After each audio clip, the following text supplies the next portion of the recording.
Welcome to Fox 54 News at 6. I'm Valentina Chalala.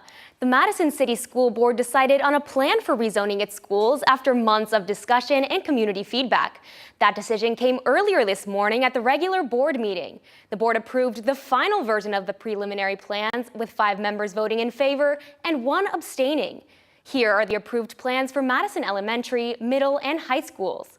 District staff read over 6,000 comments providing feedback over the past few months, with only 45 people coming forward with qualms about the latest plan. Fox 54's Caleb Aguayo shows us the change. After months of planning and several times going back to the drawing board, the Madison City Schools Board of Education just passed the 9th rezoning plan for the school district. A big change for almost 2,000 students who have to move schools. Most of that population is elementary school students. The district superintendent, Dr. Ed Nichols, says it'll lessen the workload for teachers and for faculty members, especially with the opening of Russell Branch Elementary. We've got 13,000 students spread not only over Madison, which is 8 miles by 8 miles, but also Triana.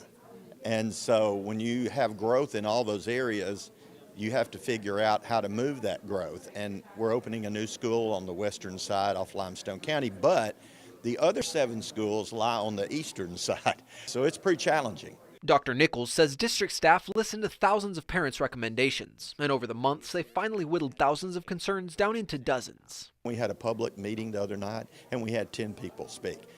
I'm not saying I'm happy that 10 are unhappy. I'd like to make everybody happy. But out of 24,000 parents, I'm down to those 10. I've got to move forward with a plan. Some parents, like Lamira Rayner McGee, say the new plan is an unnecessary headache. She says in August, she'll have to drive an extra 30 minutes to get her daughter to and from school. The students are the ones who feel it. And so you have, yes, we have to talk about budgets and balancing this and caps on students and these things. However, for my daughter, for example, who has an IEP, she has autism, and that structure is important. The waking up at the same time is important. To ease the transition, the school district will allow students in some grades to stay at their original school. However, those in kindergarten through the 4th grade will not be able to do so. In Madison, I'm Caleb Aguayo, Fox 54 News. The next step is to take those plans to a federal court to ensure an even distribution of students. If approved, they're set to take effect at the start of the school year next August. Let's take a look out in Madison, right outside of Madison City Schools. The sky is clear and it was just a little warmer today. I'm joined now by Fox 54 Weather Impact Chief Meteorologist Jordan Dressman. Jordan, will it be a rainy Friday? Yeah, we are definitely talking about the chance for some rain as we head into Friday afternoon and Friday evening, but the entirety of the day is not going to be a complete washout. As a matter of fact, a good chunk of the day is going to be dry. It's only the afternoon and the evening that we're going to end up being focused on across the Tennessee Valley. With that in mind, there is a marginal risk for severe weather as we head into Friday afternoon, Friday evening. Now, the overall threat for severe weather has gone down somewhat significantly over the last 24 hours. The greatest threat for severe weather is definitely going to exist to our north as we head into Friday afternoon, Friday evening. Still during that time frame, we could be talking about some heavy rain across the Tennessee Valley, which could lead to a little bit of localized flash flooding, thunder and lightning, of course. But then there's also the chance that we're talking about some gustier winds as showers and thunderstorms begin to push their way into the Tennessee Valley, specifically as we head into Friday evening. This could have an impact on Friday night football games. Now, I know a lot of those have been pushed to tonight. Tonight's weather is going to be fantastic. Tomorrow's, however, we're talking about some changes. We'll discuss those and the massive cool down that comes to the Tennessee Valley early next week here in a couple of minutes. The search for a Huntsville man missing since July 19th has ended after Huntsville police announced he was found dead in Madison. According to HPD, preliminary evidence points to homicide, and an autopsy will determine the cause of death. Investigators say an anonymous tip led them to 19-year-old Kylan Haley or Montgomery. After being interviewed on November 5th, Haley became a person of interest, prompting a search along Highway 20 and the issuance of a murder warrant. Haley is expected to be extradited to Madison County. Auburn University's School of Aviation has launched the Laney Anderson Memorial Scholarship Fund to honor an alumna and Huntsville native who died in a Montana plane crash with her father and sister last month. The scholarship will support aspiring pilots who share her love of flying and commitment to mentorship. Once the fund reaches $25,000, it will become endowed, ensuring her legacy inspires future Auburn aviation students. To learn more about this scholarship fund, go to fox54.com. Northbound lanes of Interstate 65 near Lake County are now open after a crash involving a lumber truck caused major delays this morning. The wreck, which spilled lumber on the Indian Creek Bridge, closed multiple lanes just south of exit 318. AlDOT crews assisted with cleanup, and the Alabama Law Enforcement Agency confirms the left northbound lane reopened around 12:50 in the afternoon. A civil lawsuit against 3 local restaurants and a man charged in a teen's death has been temporarily paused, court records show. Kevin Peenich faces murder and DUI charges in the May 2025 death of Priceville High student Chloe Hastings.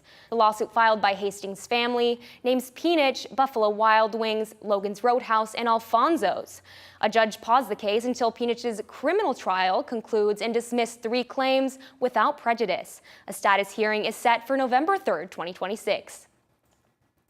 Mazda Toyota Manufacturing has donated $50,000 to the Food Bank of North Alabama to support families affected by the federal government shutdown.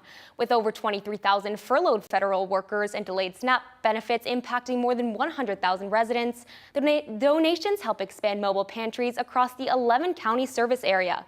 Food Bank CEO Shirley Schofield says this support ensures families have access to food now and after the shutdown. Mazda Toyota has a long-standing partnership with the organization, including grants, food drives, and Thanksgiving turkey donations.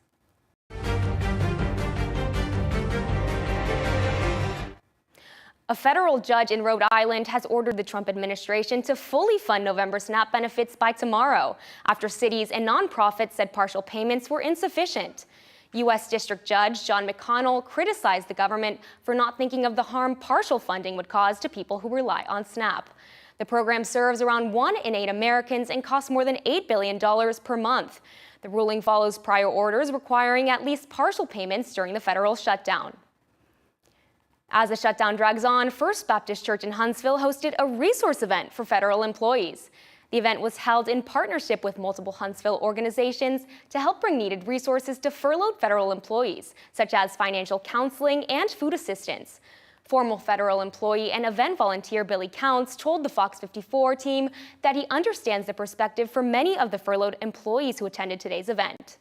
Your whole world goes from being worried about, how are you going to spend your disposable income to now, how am I going to make the grocery payment? It's just a level of uncertainty that events like this let those people know that, even in dire times and times when it's challenging, there is a community of people in Madison County and Huntsville that will come together to make sure that we can do what we can to alleviate that impact.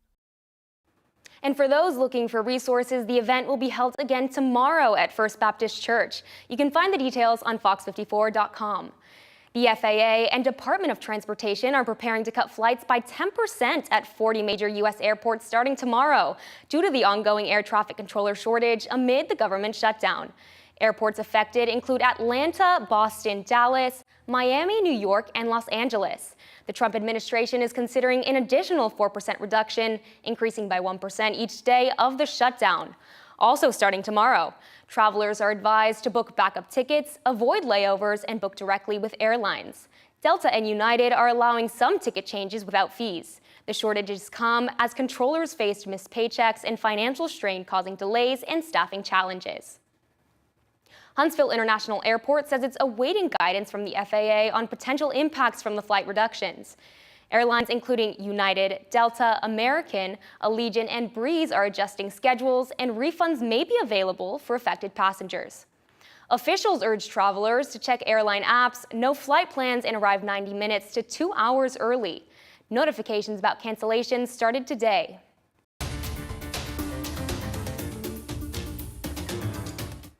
Huntsville Utilities is warning customers about a phone scam where a caller claiming to be company representative threatens immediate service disconnection.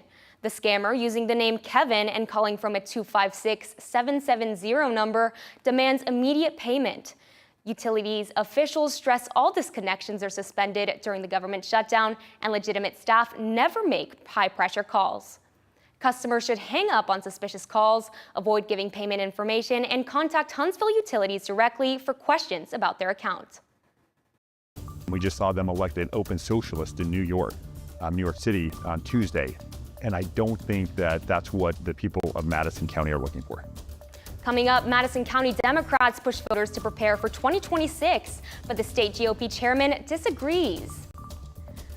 Later tonight, a new initiative in North Huntsville aims to bring job training, education, and healthcare all in one building.